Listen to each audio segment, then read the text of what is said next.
Alright, mother-daughter talks, part 2. Apparently my daughter wants to tell me a story, so let's just listen in. Well, if you didn't know, I have 2 very young children and I like to take on outings very often. Now, my mom knows where we went, but I'm not going to tell you exactly where. It was a very big setting with lots of people, and it was a paid interaction. So everyone that was there paid and got their tickets to be there. This is a 2-part story, and the first part is, please watch your children when you go out. When me and my youngest, Mom, were out, a little boy started following us around and talking to me, telling me to watch him climb up the rock climb. And he was like, I'm going to go so high. Can you please watch me? And I, like, the whole time was like, Where's your parents? Your mom? Right? Why isn't your mom or dad watching you? So, you know me, I don't have the heart. So I went up to my partner and I was like, hey, I don't know who this kid is. And my partner had, the cojones to be like, hey, buddy, where's your parents? And then all of a sudden we heard the dad saying the kid's name, like, hey, buddy, literally half across the freaking place. Yeah. Poor kid. And he may have been like a year or 2 older than my oldest. Wow. Second story. You know how my youngest tends to be a little bit loud when they get excited. My youngest.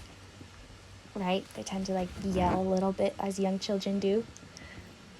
My daughter started to get excited over the little balls that they had. And an old lady, I guess, that had her grandson, she decided to make a comment about, oh, look, another screaming baby. Wow.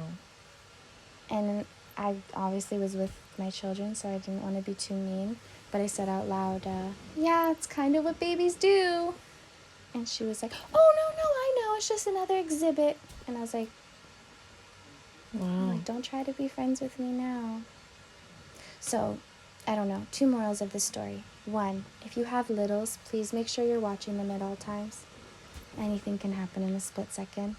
And 2, if you're going to go to a place where there's probably going to be screaming babies, please prepare yourselves. Or next time, I will make sure to bring some earplugs just in case in my bag for you and your grumpy old little booties.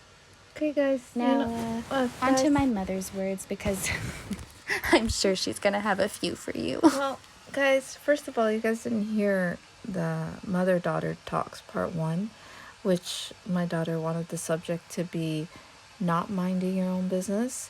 In this case, after you guys listen to the first one, you guys will totally agree with me now that some people need to mind their own business. Like, lady, how many kids did you have back in the day? Like 12? Seriously? Do you know where they all are today? Like, seriously, did they not scream? Did you not scream when you had your kids? Like, seriously, people just really need to mind their business. I told you, they need to mind their business. And seriously, I'm too old. Well, I don't want to say I'm too old to have kids, but you can always, if a little kid follows you around, just grab him and bring him home to me. I'm sorry. He was a little too annoying for me. Yeah. And to be that, like, freely willing to walk up to a stranger and be like, hey, you're going to watch me climb up this rock climbing wall, and you're going to watch me the whole time. Like, honey, I'm playing with my child right now. That is funny. Mind your business. Watch your kids.